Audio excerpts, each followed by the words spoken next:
Especial Noticias Capital. 30 años de la toma y retoma del Palacio de Justicia.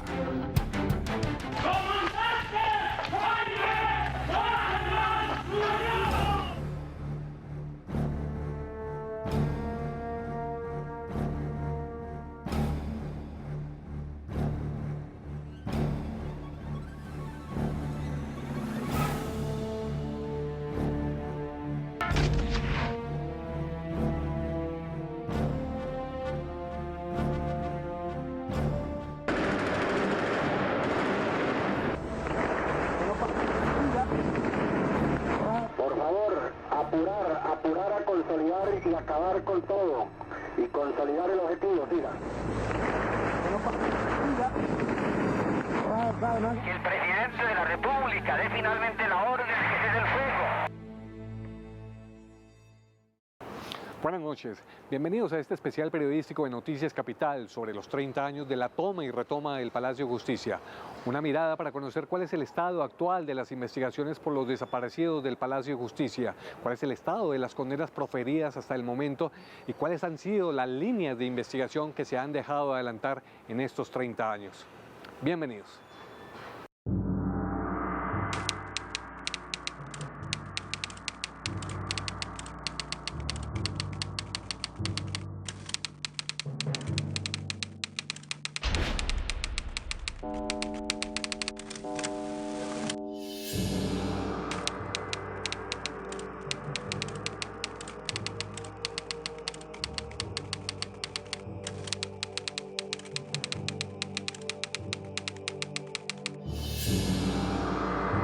El tema de los blindados, inclusive Luis Alfonso Plazas Vega llega y ya se han ido sus blindados. Los blindados salen bajo el mando del segundo de la Escuela de Caballería. Salen de manera rápida, inclusive porque ya nosotros dentro de la investigación estábamos estableciendo que el día 5 de noviembre se había realizado una orden de acuartelamiento. ¿Y por qué? Porque ya habían descubierto una semana anterior que se iban a seguir insistiendo en la toma del Palacio de Justicia. Simplemente recuerdo fechas. El 19 de octubre llega un anónimo en donde se dice que el 26 de octubre se van a tomar las instalaciones del Palacio y van a secuestrar a los magistrados de la Corte. Eso llega al organismo de inteligencia, al Ejército, al COICI, al B2, a Policía, a todos. Y la orden del E2, que en ese momento es Comando General del Ejército, es que eviten ese hecho en cualquier época. 26 de octubre. La semana anterior a la toma del Palacio de Justicia capturan 2 personas, miembros del grupo, con los mapas y las indicaciones del Palacio de Justicia en términos arquitectónicos. Los planos. Y el 5 retiran la vigilancia del Palacio de Justicia. Pero además, la toma del Palacio de Justicia se realiza a las 11:30 de la mañana. Y ahí llegan los tanques, y ahí es donde uno empieza a calcular tiempos. Un tanque más o menos de ese tamaño y se desplaza a 40 kilómetros por hora. Y sin embargo, a las 12 del día ya estaban en la Plaza de Bolívar. Entonces, ahí empieza uno a mirar cómo efectivamente desde el cantón hasta la Plaza de Bolívar, un tanque de esos hubiese demorado mucho más tiempo, pero a las 12 ya estaban dispuestos en la Plaza de Bolívar haciendo el cubrimiento del operativo. Y se encontraban a las 12 del día en la casa del Museo del Florero. ¿Eso qué demuestra? Realizando, pues demuestra que salieron muy rápido o con mucha antelación o llegaron volando, porque un tanque más o menos a 40 kilómetros por hora en esa distancia se podría demorar fácilmente 1 hora, 1 hora y 15 minutos. La aplicación del Estatuto de Seguridad y todos los desmanes, las violaciones de derechos humanos que se empezaron a acumular en distintos puntos del país y el ataque sistemático contra figuras públicas y organizaciones sociales de 1.500 casos. Llevó a que sectores democráticos, liberales y la izquierda se sumaran y se empezaran a dar lo que se conoció como los foros de derechos humanos y la creación de organismos de derechos humanos para denunciar todas esas violaciones por parte del gobierno y las Fuerzas Armadas. Dentro de esos sectores que se alinearon para enfrentar el Estatuto de Seguridad y denunciar la aplicación de la doctrina de seguridad nacional en Colombia, había un sector liberal muy amplio de juristas provenientes de la Universidad Externado y que habían logrado llegar a los máximos cargos de la Corte Suprema de Justicia, que era la máxima instancia constitucional del país. En ese momento, además, y en sus distintas salas, ¿no? Tanto en su sala penal como en su sala constitucional, había asumido cómo generar jurisprudencia respecto del tema y con unas posiciones muy firmes en defensa del Estado de Derecho y las libertades de carácter liberal que básicamente se habían defendido en el país y que eran como las mayores pretensiones frente al tema de la democracia. Hubo una política de desviar la atención, de tender cortinas de humo. Si usted mira el informe de la Comisión de la Verdad, ahí aparece una entrevista que le hicimos al expresidente Alfonso López Michelsen a propósito de que Belisario Betancur dice haber llamado a todos los expresidentes para consultarles qué hacer en el caso del Palacio, y Alfonso López Michelsen dice que sí, que Betancur lo llamó, pero ya después de que el asunto había culminado, o sea, hacia la tarde del 7 de noviembre. Aparecen las declaraciones en el proceso del señor cabo de la Armada, Sarria, que es el encargado de sacar con vida del Palacio de Justicia al hermano del presidente Belisario Betancur, a Jaime Betancur específicamente, y a la esposa del ministro de Gobierno Jaime Castro, la magistrada Clara de Castro. Ese operativo se realiza con participación del Ejército, de la Policía, y nadie obstaculiza esta labor. Y se hace, y efectivamente es un operativo eficaz. Y los sacan sin que les pase absolutamente nada. Pero, a su vez, ni el DAS, ni el Ejército, ni la Policía, ni ningún organismo de inteligencia del Estado informan a las autoridades la realización de este operativo. Aunque ya la guerra sucia venía desde antes, el Palacio de Justicia les mostró a los militares que tenían las manos libres.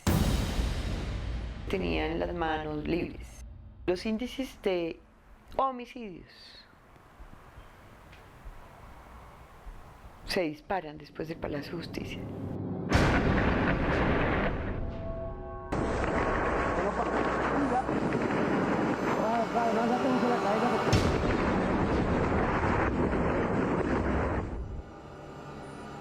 Fue una investigación que debió haberse iniciado en el momento en que acontecieron los hechos. Es una investigación que, si bien se recogen algunas pruebas en el año 85, finales de 86, se paraliza hasta el año 2005. Y sobre esos supuestos también pues hay muchas cosas que en el recorrido se perdieron dentro de esa investigación. El caso de los desaparecidos, que fue el que me correspondió a mí, mostró que el tema de Palacio de Justicia tiene muchas aristas por investigar. El punto en donde se ve que las personas salen vivas de Palacio de Justicia, la demostración inclusive documental de las certificaciones de la Escuela de Caballería, en donde efectivamente salen personas de allí que habían sido determinadas como rehenes, de los libros de la escuela y de la brigada, en donde algunos se anotan y otros no se anotan de ingreso a las instalaciones, y las mismas grabaciones podían permitir explicitar muchos de los hechos que habían acontecido.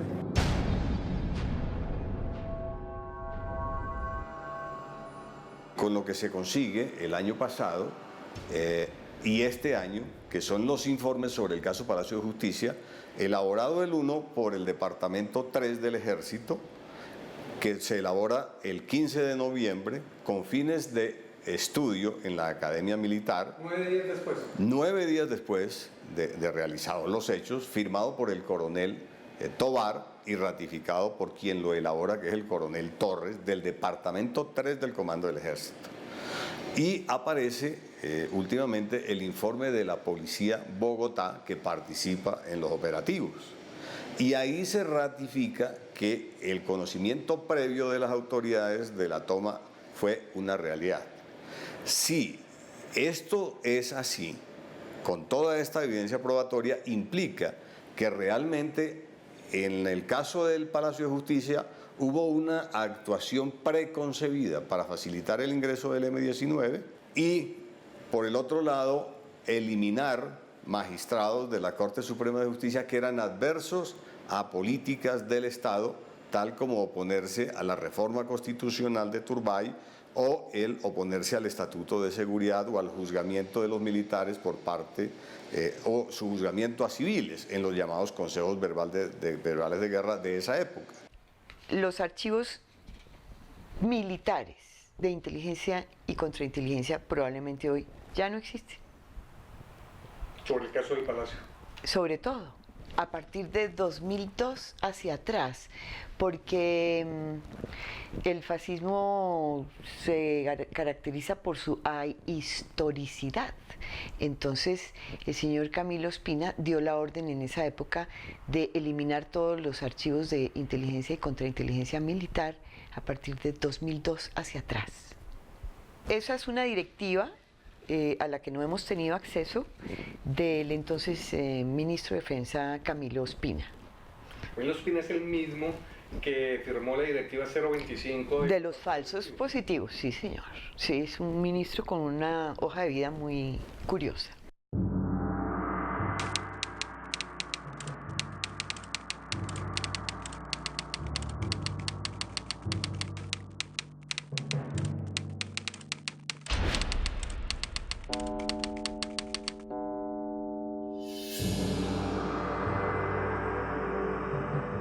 Eso se hizo para no debilitar más al presidente Betancourt y para no alterar la gobernabilidad del presidente entrante Virgilio Barco.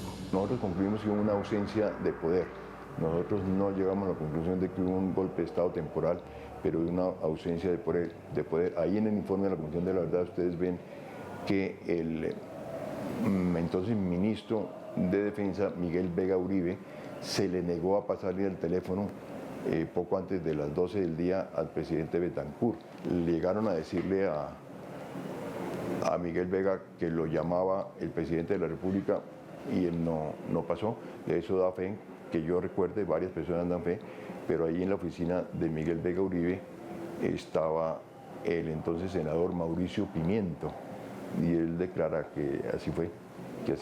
Recordemos por otra parte que Miguel Vega Uribe era el suegro del coronel Alfonso Plazas y eso hacía que ese coronel Alfonso Plazas tuviera más mando que personas de categoría superior dentro de lo que suele ocurrir en esas instituciones jerarquizadas, ¿no? Mantener la democracia, maestro.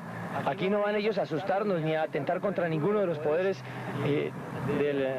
ni contra ninguna de las ramas del poder público. La discusión de si hubo un vacío de poder o hubo un presunto golpe de Estado, pues vacío de poder es lo mismo, porque quiere decir que no se ejercieron las funciones por quien debían ejercerse. Ahora, las razones por las cuales no se ejercieron deberían explicarlas el presidente Belisario Betancourt.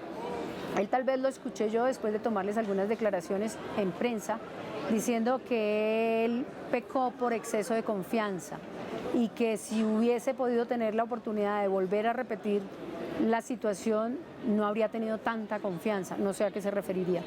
Pero técnicamente lo que sí hay es un control permanente del hecho desde el principio por parte del Ejército Nacional de Colombia, un control y un conocimiento permanente de lo que sucedía con los rehenes y un control y manejo permanente como lo sostiene la Corte Interamericana en su sentencia contra el Estado colombiano.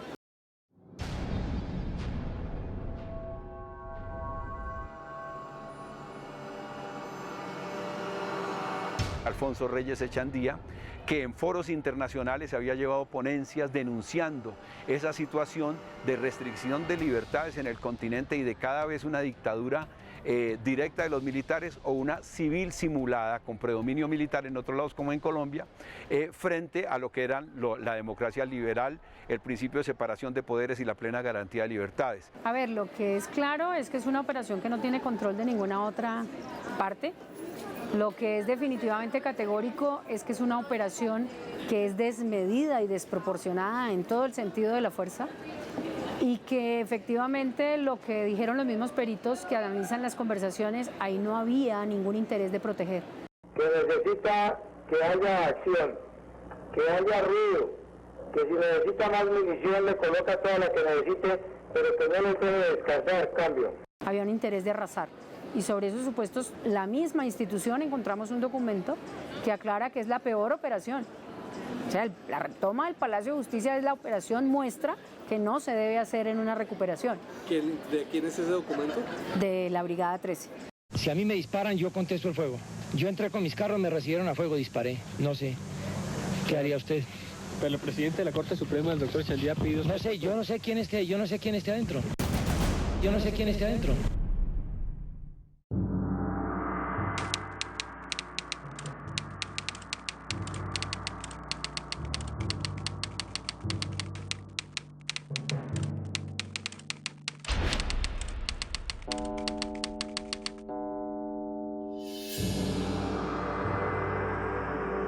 El país no puede olvidar que ya hay 3 casos.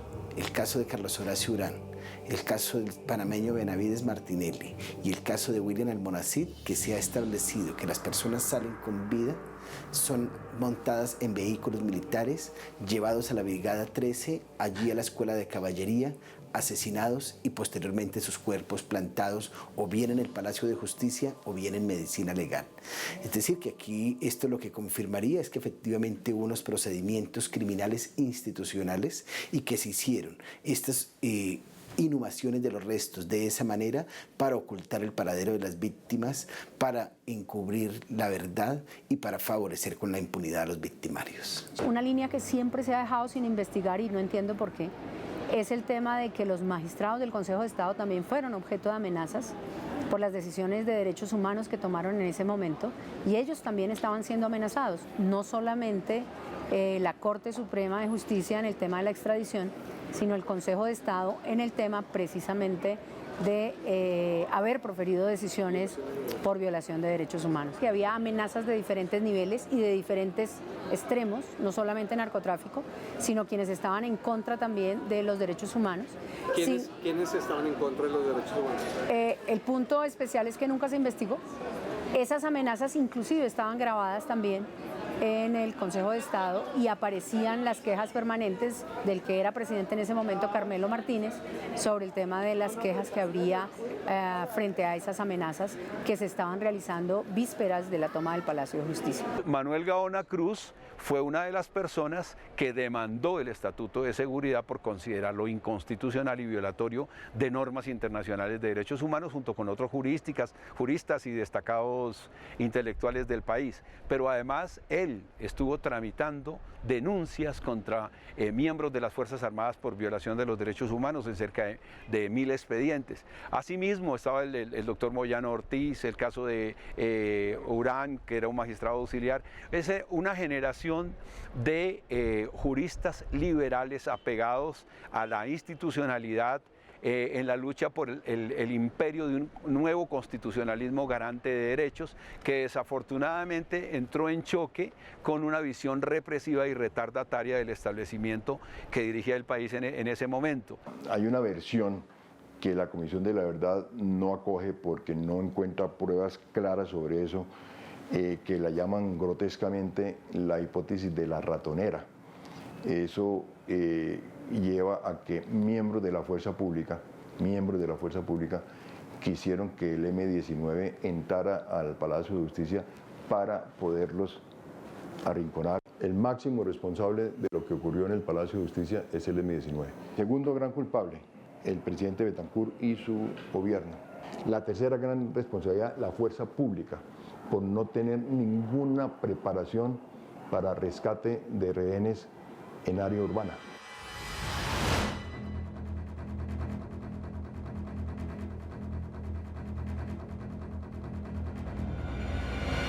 Y realmente es un hecho claro que el ejército tenía muchas razones de desagrado hacia el M-19, primero por el robo de las armas, que eso es un golpe muy duro a las fuerzas militares, la toma de la sustracción de la espada de Bolívar, el intento de secuestro al general Zamudio, y cuando en el Cauca el ejército tenía rodeado a una facción del M-19, Betancur dio la orden de que lo dejaran salir y los del M-19 salieron por en medio de la tropa burlándose y haciendo gestos obscenos a la tropa. Había muchas razones para que se quisiera, dentro del argot de ellos aniquilar al enemigo. A mí me pide la renuncia Guillermo Mendoza Diago, el entonces fiscal encargado, por haber abierto una investigación contra 3 generales por el caso del doctor Urán y por otro caso que era una formulación de imputación contra el entonces vicepresidente de la República y un periodista, José Obdulio Gaviria.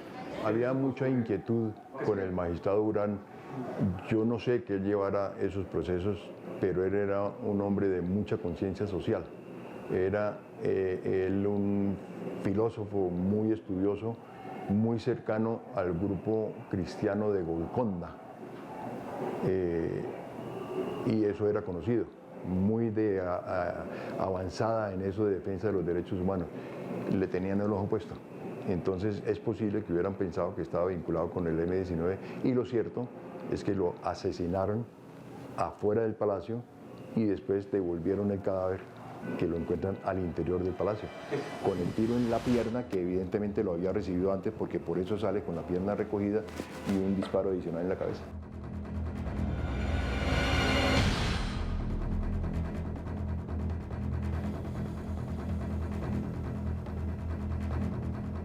No respondí nada y me fui a descansar. El día 8 salté de la cama como a las 6. Mi esposo me pidió que descansara un rato más. Le dije, me voy para medicina legal a buscar a Carlos. Pero si Ana María lo vi saliendo vivo, me respondió él. No importa, voy para medicina legal. Yo te acompaño, me dijo. Este es el relato que por 29 años esperó para escribir la mejor amiga del asesinado magistrado auxiliar del Consejo de Estado, Carlos Horacio Urán, Luz Helena Sánchez, quien describe conmovedoramente en su escrito de 5 páginas la forma como el 8 de noviembre de 1985 encontró en el anfiteatro de medicina legal el cuerpo sin vida de su amigo jurista, confundido entre varios guerrilleros del M-19. Salgo del cuarto el de los guerrilleros. A la salida me espera mi esposo. Lo tomo de la mano y le digo en voz muy baja, entra con cuidado, que el cabrón que está ahí es uno de ellos. ¿De quiénes?, me pregunta Francisco. Pues de ellos, de los que lo mataron. Me pregunta si reconocí a Carlos y le digo que no. Es verdad, no estaba segura, no quería estar segura. Entra y a los minutos sale desencajado y me dice al oído casi. Es el segundo entrando a mano izquierda. Reconocí a la doctora Fanny González, con quien había tenido trato en Manizales en eventos académicos. Hacia los pies de ella, hacia la puerta, al doctor Manuel Gaona. Este relato de Sánchez comprobaría las oscuras intenciones del Estado por desaparecer a Urán y a otros magistrados como Manuel Gaona Cruz, confundidos entre los cadáveres del M-19. Ese es el doctor Reyes Echandía, dijo uno de los operarios. ¿Y cómo sabe?, le pregunté yo. Por el reloj. ¿Cuál reloj? Pues el reloj que tenía el presidente de la Corte y por el cual lo reconocieron desde el comienzo. Una amiga médica va a medicina legal y va a su sobrino a reconocerlo, lo encuentran.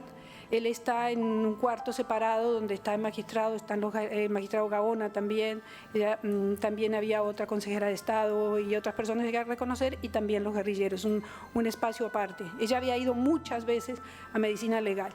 Lo que le sorprende a ella, médica, es que él tenía unas manchas en las manos, decía que el cuerpo estaba totalmente lavado. Fui al Ministerio de Defensa. Al principio el señor estaba un poco duro, sorpresa. ¿Con quién te entrevistaste? Con el general Nelson Mejía, que era el encargado de derechos humanos. Bueno, él se queda con el video. Como yo empecé a tener miedo por lo que había dicho el general, empecé a preocuparme por mi vida y para mí el centro eran mis hijas. En el 86 empecé a recibir en la Universidad de los Andes una visita varias veces de una persona que decía ser militar, que trabajar con la escuela de guerra, invitándome a dar clases y hablándome después, como yo dije que no, hablándome que iban a correr ríos de sangre en Uruguay, un cóctel. Me encontré otra vez con el general Mejía y entonces le comenté, mire, me está diciendo, me ha dado mucho susto. No, ¿cómo te vas a asustar? No te preocupes, no pasa nada. Pero me di cuenta que él lo identificó, ese es tontito. Me di cuenta que él lo conocía perfectamente. Entonces ahí sí que me dio pavor. Entonces me fui para los Estados Unidos.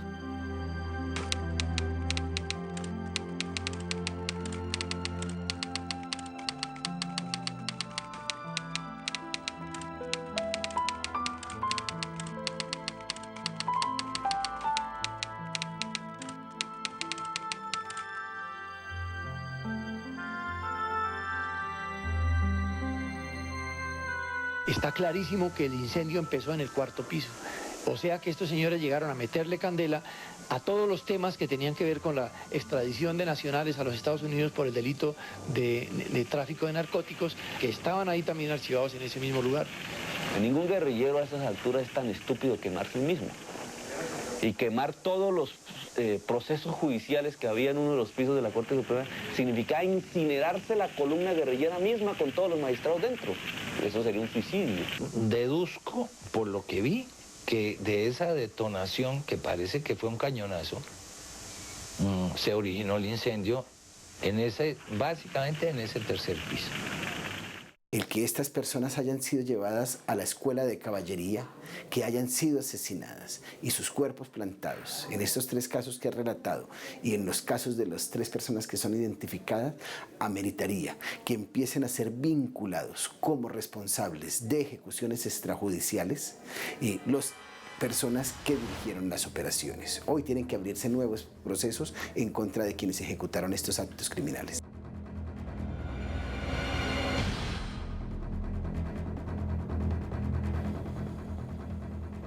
En este caso, participaron cerca de 2.000 miembros de la fuerza pública en estos hechos.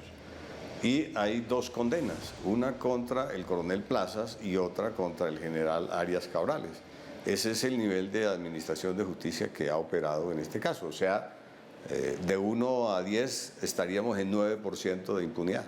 Mire, pues nosotros hemos insistido en que falta investigar a otros actores importantes durante los hechos de la retoma del Palacio de Justicia y especialmente relacionados con las torturas, desapariciones y ejecuciones, y es la responsabilidad de la policía, de los mandos del Departamento Administrativo de Seguridad, del Consejo de Ministros y del presidente de aquella entonces. Sí. Hoy tenemos que decir que a 30 años de ocurridos los hechos, la impunidad es del 100%. La impunidad es del 100%. En el caso del coronel de la época, Iván Ramírez, de general después, el proceso está para revisión de la sentencia en segunda instancia por la apelación de la parte civil. De eso llevamos cerca de 4 años. En el caso del coronel Sánchez Rubiano, el jefe del B2 del Ejército, se llegó hasta la etapa de alegatos finales en el juicio y el proceso pasó a despacho para dictar la sentencia. De esto llevamos cerca de 5 años esperando que el juez tenga tiempo para dictar una sentencia en un caso tan grave. Indiscutiblemente, todas las personas que pasaron o que salieron vivas del Palacio de Justicia pasaron por la Casa del Florero. Ahí fueron identificadas por los miembros del B2 del Ejército. Quienes no lograban una plena identificación o sobre los que había sospechas, los subían al 2º piso como especiales y los comenzaban a torturar y después los trasladaban o al Charri Solano o los trasladaban a la Escuela de Caballería en Usaquén.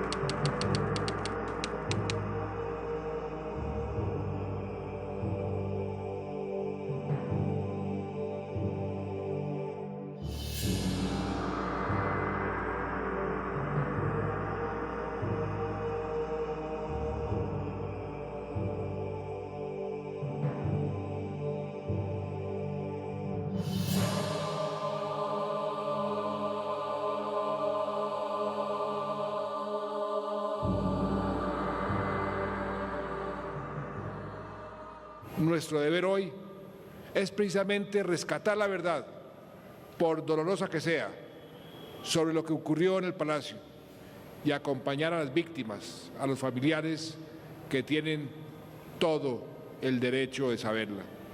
Hoy es un día de solidaridad con las víctimas del Holocausto del Palacio de Justicia.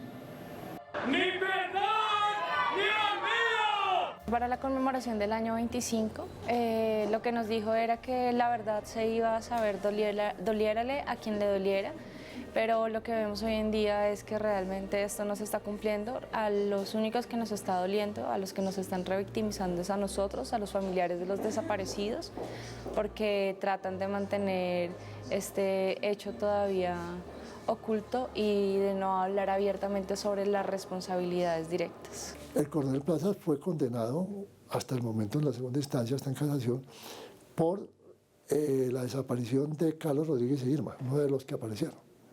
Esa inmensa responsabilidad la asumió el presidente de la República, que para bien o para mal suyo. Al presidente Betancur, que iba a cumplir 90 años, pidan que una corte internacional lo juzgue por el Palacio de Justicia. Eso no tiene ningún sentido ni jurídico ni de ninguna naturaleza. Y yo por eso más bien le pido perdón al presidente Betancur, a nombre de los colombianos. El progreso que ha tenido el país en estos últimos tiempos se le debe al gran sacrificio que han hecho nuestras Fuerzas Armadas, entre ellos nuestro gran ejército. Y ponerlo en la picota pública a que pida perdón, más bien nosotros le pedimos perdón al ejército. El presidente Santos incluso cuando le confirman la sentencia a Plazas Vega dice: le pido perdón al presidente Belisario Betancur y le pido perdón a los militares. Noemí Sanín nunca fue investigada por ordenar transmitir el partido de fútbol Millonarios Unión Magdalena y omitir la presentación de todas las imágenes de lo que estaba ocurriendo en el Palacio de Justicia. Jaime Castro no fue investigado.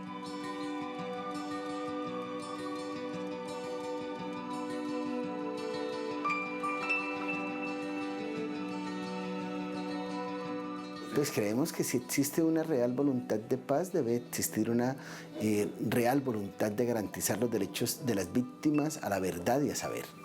Y como comandante de las fuerzas militares tiene que adoptar medidas en ese marco y dentro de dicho contexto. Y para ello, pues la mejor muestra de que hay un interés de la institucionalidad de reconciliarse con la sociedad colombiana, de avanzar hacia una paz estable y duradera, pues uno entendería que la muestra inequívoca debe ser que la cúpula militar que dirigió las desapariciones y que ha seguido protegiéndola, adopte medidas para que ésta se les ponga fin. Yo creo que el gobierno, en aras del cumplimiento de una providencia jurídica, debe hacerlo. Pero si no lo hace, si lo hace, correcto. Si no lo hace individualmente, no va a sentir ninguna alteración. Porque de todas maneras, cuando se verifica un acto de estos, uno pone en tela de juicio, pone en duda la sinceridad con que se hagan esos hechos. Si es un protocolo, si es una cosa, da lo mismo. Es muy grave que han transcurrido 11 meses desde que la Corte Interamericana dictó la sentencia y en estos 11 meses el gobierno no ha cumplido ni una de las órdenes de la Corte. No ha cumplido las órdenes en materia de reparación económica, no ha cumplido las órdenes en materia de reparación simbólica. Lo único que ha hecho es publicar la sentencia de la Corte Interamericana en el Diario Oficial, pues que es un diario que nadie lee. Yo la invitación que hago desde estos espacios del Canal Capital a los militares es que perdamos el miedo de hablar de la verdad de lo que ocurrió en el Palacio de Justicia. Es decir, Colombia necesita romper con esos miedos y con ese círculo de cosas que no deben repetirse, como fue la toma y retoma del Palacio de Justicia. Cuando hay un intercambio de disparos, normalmente es a larga distancia. Cuando hay un tiro de ejecución, normalmente es a corta distancia. Hay muchos cadáveres que presentan esta tipología de disparos a corta distancia. Por lo tanto, inclusive con tatuaje o con restos de pólvora en el cadáver, lo que implica que usted efectivamente pudo verificar que son tiros de ejecución y por eso la Corte Interamericana también habla de ejecuciones extrajudiciales. Tiene declaraciones igualmente de dos guerrilleros que se encontraban heridos sin armamento y entran soldados y los rematan. Esto no es un combate, esto ya es, y sobre todo el tema de la operación después de la toma del Palacio de Justicia, cuando salen liberados los rehenes, no tendría sentido ultimar a alguien cuando ya no está ni siquiera el combate en forma.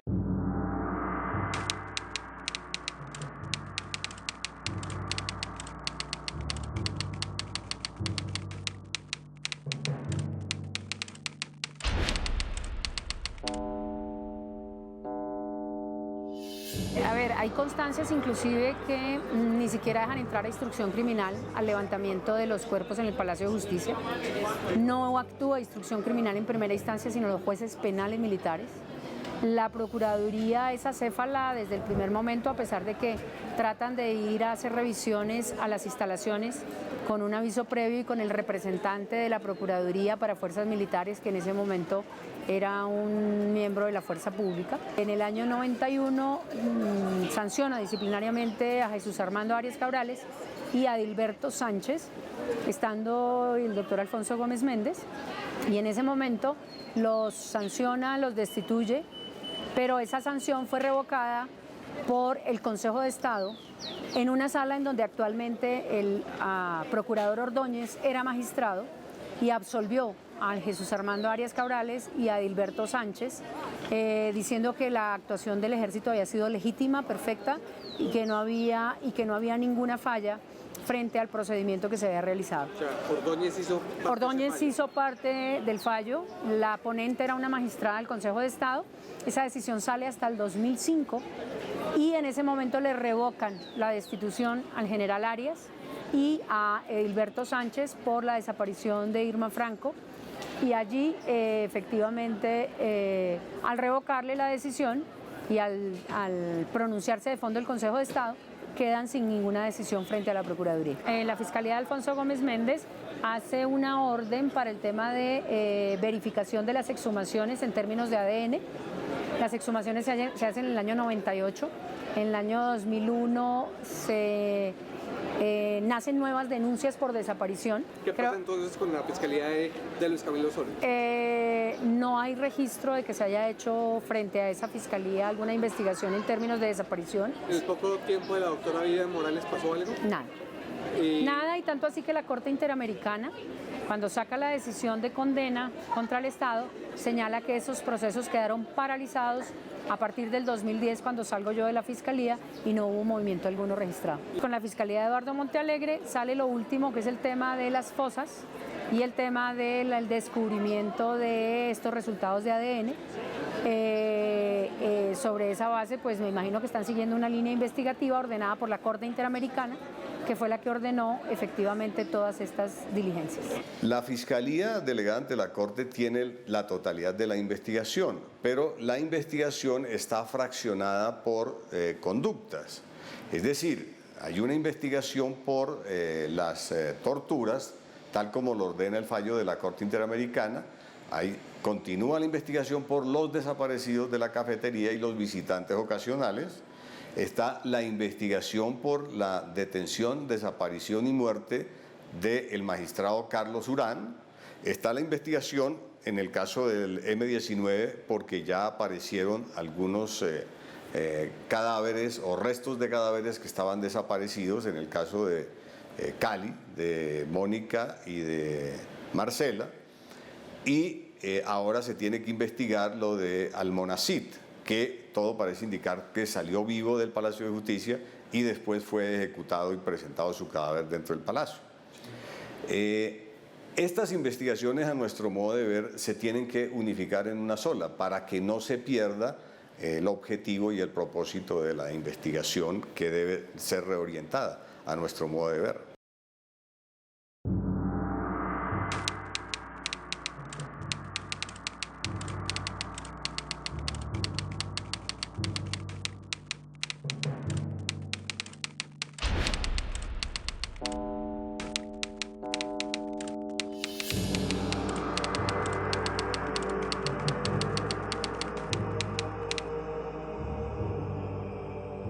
El día 7, la segunda día, ya estaba terminada todo dentro del palacio. Ya el presidente Betancourt había hecho su anuncio al país de que él estaba perfectamente quieto en sí mismo, porque él había hecho todo lo que se podía y él estaba seguro que la democracia de Colombia se había defendido. A las 10 de la noche yo llegué a mi hotel, había una nota y la nota decía: por favor, no hemos podido encontrar a Carlos Urán. Lo hemos buscado en todas partes, en todos los puestos de policía, en todos los carteles de los militares, aún en el morgue, y no lo encontramos. ¿Puedes tú hablar con la prensa internacional que debe poder hablar directamente con los militares para preguntar por Carlos? Y nosotros queremos que si la prensa internacional pregunta por Carlos con los militares, eso podremos saber qué pasó. Entonces, yo naturalmente fui a ver a Newsweek, fui a ver a CBS, fui a ver a ¿quién más había? Y todos me dijeron, no, ¿qué va? Un magistrado desaparecido por los militares en un día como esto, tú eres mal, completamente, eso no puede ser. Al día siguiente supimos que había pasado así, porque al día siguiente, el 8 por la mañana, una amiga de Carlos lo encontró en el morgue con la letrera, como dice Constanza, NN, en un cuartico separado que era designado para los muertos de la guerrilla. Varios magistrados murieron después, en el año siguiente. Uno murió de infarto cuando le dieron la noticia de que el Palacio de Justicia había sido tomado. Él no estaba ahí en ese momento. Otros murieron, yo creo que de pena moral, pues, en el año siguiente. Sea este el momento de agradecer a los medios de comunicación la forma tranquila, la forma ponderada y patriótica, como han venido llevando a la nación, llevando al mundo el detalle de los dolorosos acontecimientos. Entonces yo tuve que irme de nuevo a New York y no pude olvidar eso. Yo me pensé, pero algo ha pasado muy raro aquí y yo tengo que saber qué fue. Porque me dije, si yo pude encontrar lo que pasó a Carlos, entonces yo podría comprender la historia, la grande, se podría ver qué es lo que pasó ahí dentro del palacio. A los 6 meses regresé en mayo de 86 con una comisión del New York Times para un artículo largo. Ese fue el año del fortalecimiento de la institución policial en Colombia. También se puede poner un pie de página que diga, ese año fue destruida la justicia físicamente y moralmente. Y pienso que gente como la fiscal Ángela María Buitrago, la juez María Estela Jara, que fue la que dio la primera sentencia contra Plazas Vega, y otras personas que trabajaron con ellos y que investigaron con ellos y que son valiosísimas y valientísimas, esos son los representantes de la nueva generación de la justicia que renace de sus cenizas con ellos. Hice el reportaje para el New York Times. El New York Times me pagaron todos mis expenses, como dice, mis gastos, los viajes y todo eso. Escribí, les di la cosa, me lo pagaron, me lo aceptaron, el artículo, el reportaje, y nunca salió. Jamás salió. Entonces yo empecé a llamar al New York Times, pero ¿qué pasa? Ustedes dijeron que iba a pasar en el aniversario del hecho. Ah, sí, pero nos tiene que perdonar. Tuvimos un problema, lo pasamos arriba al Foreign Desk y allá nos dijeron, mira, no podemos sacar este artículo porque no conocemos el escritor y el escritor no ha hablado con el presidente del país. Y no podemos hacer un artículo así sin hablar con el presidente del país.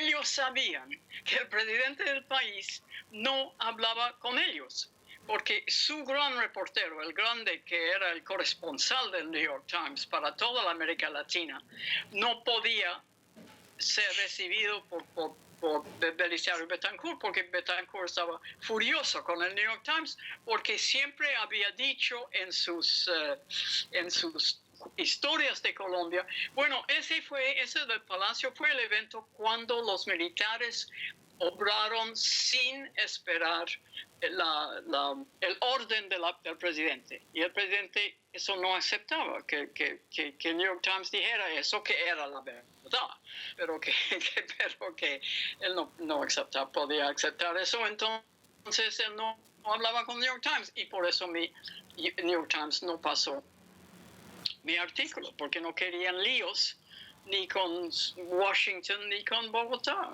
Ese es el problema. La prensa no es tan libre como uno cree que debe ser. Porque, por ejemplo, se hizo un especial que no fue pasado nunca en Colombia y que lo hizo un periodista holandés. Y lo más simpático es que ese especial o esa investigación periodística está pagada por RCN, pero nunca la he visto en Colombia.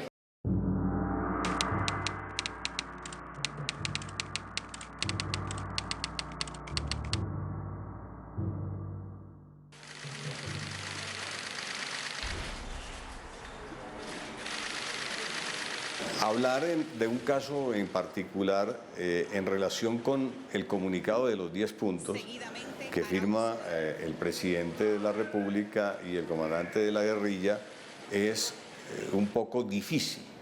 Si a mí me dicen que los trabajadores de la cafetería y los visitantes ocasionales o quienes fueron torturados por los agentes del Estado es un crimen que tiene que ver con los actos del servicio, que tienen que ver con el conflicto armado, en este caso en particular uno podría decir que se establece un nexo, pero es difícil decir que frente a un caso que ya fue fallado por la Corte Interamericana con defensa del Estado y donde el Estado acepta su responsabilidad por crímenes de lesa humanidad, de acuerdo con la Convención Americana, estos crímenes no son objeto de amnistía o indulto o de una figura similar que implique que se dejen en la impunidad. Entonces, eso implicaría que se haga un estudio muy concienzudo sobre el proceso, pero conociendo el texto completo del acuerdo, para mirar si efectivamente entra o no dentro del posible una petición para que los miembros del Estado se acojan a ello. Pero imagínense, tendrían que confesar la totalidad de los hechos que se deben investigar o que han ido apareciendo y que se han ido aclarando en el desarrollo de los 30 años.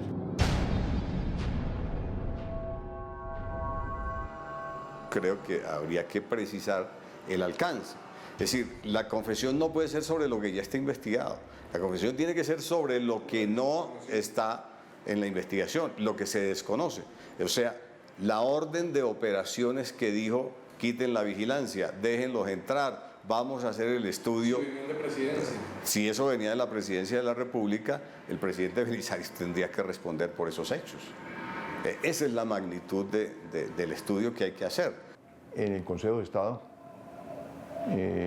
procesos de responsabilidad del Estado por probables omisiones de servicio,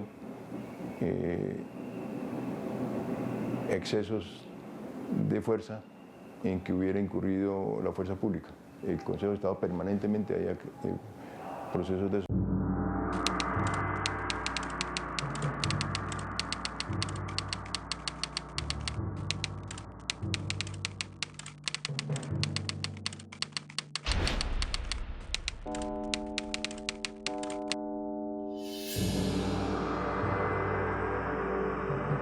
Creemos que Colombia tiene que mirar el alcance y real capacidad del poder militar, hasta donde el poder militar sigue con atribuciones excesivas y sigue condicionando las políticas civiles y las políticas en materia de derechos humanos.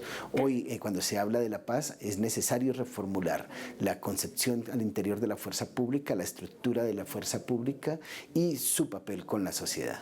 Si ese concierto para delinquir agravado por todas las circunstancias es lo que se tiene que investigar, las investigaciones en el caso tienen que reorientarse para investigarlo como un aparato criminal.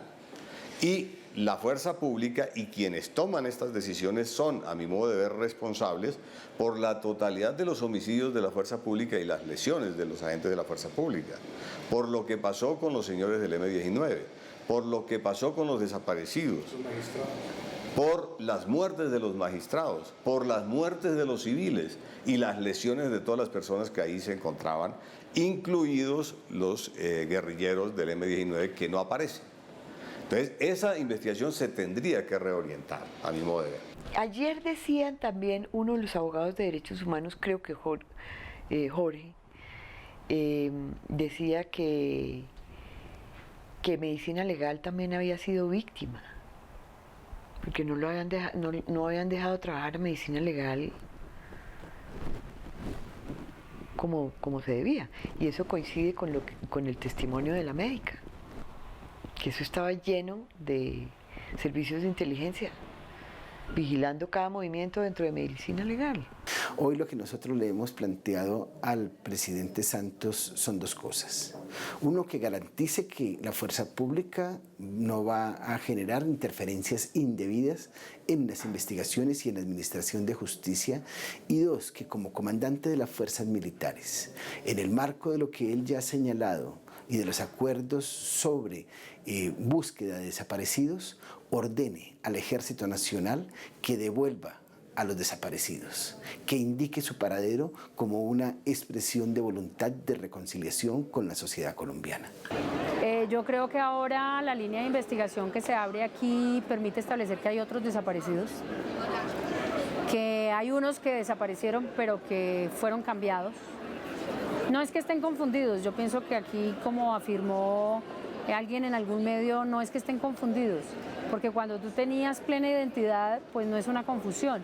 Puede ser una hipótesis también posible que se haya utilizado lo que se utiliza en estos casos de desaparición, que es el cambio de identidad. Y sobre esos supuestos tratar de ocultar el resultado hasta el último segundo. Mañana se cumplen 30 años de la toma y retoma del Palacio de Justicia. Esperamos que este especial de Noticias Capital haya contribuido a hacer memoria para que no se pierda ese poquito de verdad que se conocen después de 3 décadas sobre lo que pasó el 6 y 7 de noviembre adentro y afuera del Palacio de Justicia. Hasta una próxima ocasión.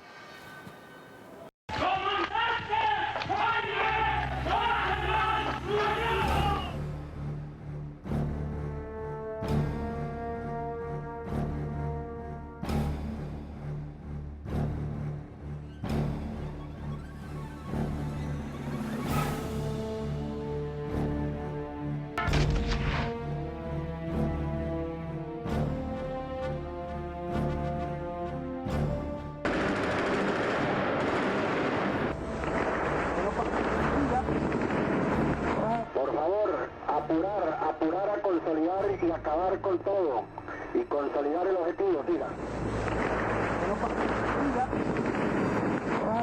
Que el presidente de la República dé finalmente la orden que cese el fuego.